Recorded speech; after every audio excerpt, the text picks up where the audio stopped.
Yes बच्चों, so we are discussing chapter 12.1 exercise. So surface area and volumes. इसका question number 4 हम लेते हैं. क्वेश्चन नंबर 4 है आपका. A cubical block of side 7 centimetre is surmounted by a hemisphere. What is the greatest diameter the hemisphere can have. Find the surface area of the solid. First of all diagram के through इसको explain करता हूँ. देखिए बच्चों, a cubical block of side 7 centimetre. पहले आप एक cubical block बना लीजिए और उसकी जो साइड है बच्चों वो आपको दे रखी है कितनी, 7 सेंटीमीटर. देखो, जब आप डायग्राम बनाना सीख जाओगे ना बच्चों तो क्वेश्चन में कुछ भी नहीं होता, वेरी इजी होता है क्वेश्चन. देखो इधर ये क्यूबिकल ब्लॉक दे रखा है और इसकी जो साइड है आपको दे रखी है 7 सेंटीमीटर दी हुई है. ठीक है, इसके ऊपर मैं क्या करूँ, एक हेमिस्फीयर को रख देता हूँ और बोला है what is the greatest diameter that hemisphere. सबसे बड़ी डायमीटर का हेमिस्फीयर कैसे रख सकते हो. तो पता है, जब हेमिस्फीयर रखोगे तो उसकी जो इस चारों वॉल्स को टच करके जाएगा और हेमिस्फीयर का बेस सर्कल होता है ना, तो ये हमने एक सर्कल बना दिया इस टाइप का. ये सर्कल बना दिया मैंने इस टाइप का और हेमिस्फीयर ऊपर से आपको पता है ये शेप होती है. ये मैंने इसके ऊपर एक हेमिस्फीयर रख दिया. तो सबसे बड़ी से बड़ी डायमीटर वही होगी बच्चों, जो ये होती है ना हेमिस्फीयर की डायमीटर, ये होगी जब सर्कल होगा. तो यानी कि जो आपका क्यूबिकल ब्लॉक इसकी जो साइड है ना उसके इक्वल उसकी डायमीटर होगी, ग्रेटेस्ट डायमीटर. तो सबसे पहले क्या लिखोगे, greatest greatest diameter diameter of hemisphere is equal to side of cubical block. तो इज इक्वल टू, तो डी इक्वल टू, और क्यूबिकल की साइड कितनी है 7 सेंटीमीटर. तो उसकी जो ग्रेटेस्ट डायमीटर वो कितनी आ जाएगी बच्चों, 7 सेंटीमीटर. तो सो रेडियस बता सकते हो मुझे, d/2 7/2 सेंटीमीटर आ गया. रेडियस का यूज कहाँ करूँगा, जब इसका सरफेस एरिया निकालूंगा. अब देखिए बच्चों, जैसे ही आपने इस हेमिस्फीयर को इसके ऊपर रखा है ना, तो इतना जो सर्कल वाला जो पार्ट है वो तो ढक लेगा, वो हेमिस्फीयर इतना पार्ट तो ढक देगा. तो ऊपर वाली जो सरफेस है उसमें इधर से ये कॉर्नर दिखाई देगा, इतना कॉर्नर ये दिखाई देगा, इधर वाला कॉर्नर ये दिखेगा और उधर वाला कॉर्नर वो दिखेगा. सिर्फ चारों कॉर्नर्स आपको दिखाई देंगे.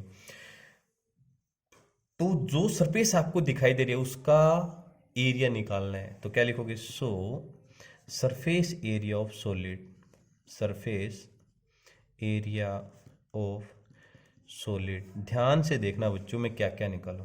मुझे बताओ, क्यूब की कितनी सरफेस है, 1 2 3 4 वॉल्स तो साइड वाली हैं और एक इसका बेस 5 वॉल्स तो ये हो गए. तो 5 वॉल्स तो ये हो गए. तो 5 वॉल्स, तो 5 मतलब एक वॉल का एरिया है आपका 7 × 7 एल स्क्वायर होता है. तो 5 L² वो कर दो, मैं डाइट कर देता हूँ 5L² प्लस 5L² प्लस ये हमारा हेमिस्फीयर है उसका, ये तो ऊपर से दिखाई देगा आपको, CSA ऑफ हेमिस्फीयर. तो लिख दो यहाँ पे CSA ऑफ हेमिस्फीयर, ये मैंने लिख दिया. प्लस और क्या है बच्चों, ये कैसे निकालो बच्चों, मैं बिल्कुल निकालूँ कैसे, इस टोटल सरफेस का एरिया निकाल लूँ और उसमें से सर्कल का एरिया माइनस कर दूंगा. यानी कि L², क्योंकि इसकी साइड को मैंने एक बार L माना है तो L² होता है इसका area, L × L L² minus कर देना किसको, πr² को. ये आ गया बच्चों टोटल एरिया हमारा.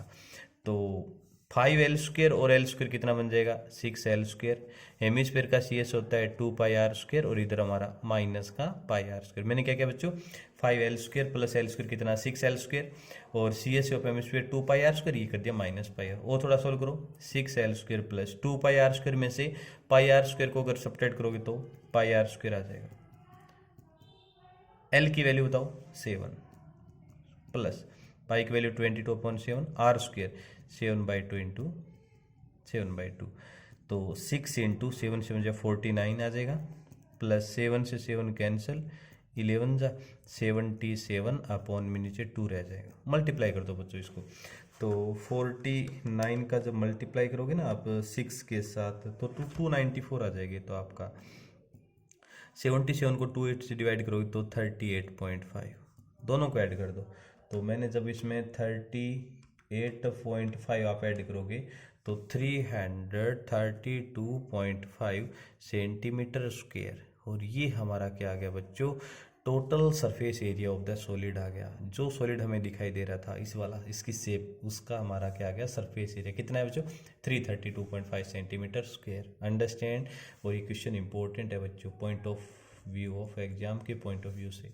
देखो मैंने क्या किया, 1 2 3 4 वोल्स तो ये इसका बेस 5 का वोल्स का अगर इसकी साइड एल होगा 5L² ये रहा, प्लस इस हेमिस्फीयर का ये वाला CSA ऑफ हेमिस्फीयर हो गया, प्लस ये हमें कॉर्नर कैसे निकाले, तो टोटल सरफेस का होता है एरिया L² में से πr² सर्कल का एरिया माइनस कर दिया, तो ये कॉर्नर का आ गया। ये जो एरिया मैंने निकाला किसका है बच्चों, एरिया ऑफ कॉर्नर्स का एरिया है, कॉर्नर्स का एरिया आ गया यहाँ से। फिर 5L² में L² का ऐड किया 6L², 2πr² में से πr² माइनस कर दिया, πr² बचेगा, फिर वैल्यू पुट करके हमारा फाइनल आंसर आ गया। क्लियर बच्चों, तो अभी एक बार आप चैनल को सब्सक्राइब जरूर कर लीजिए ताकि आप सारे के सारे वीडियो सॉल्यूशन क्लास 6 थ्रू लेकर 12 तक के सारे वीडियो मैं यहाँ पे अपलोड कर रहा हूँ, उसको आप देख सकते हो। क्लियर बच्चों, ओके, वेलकम डियर।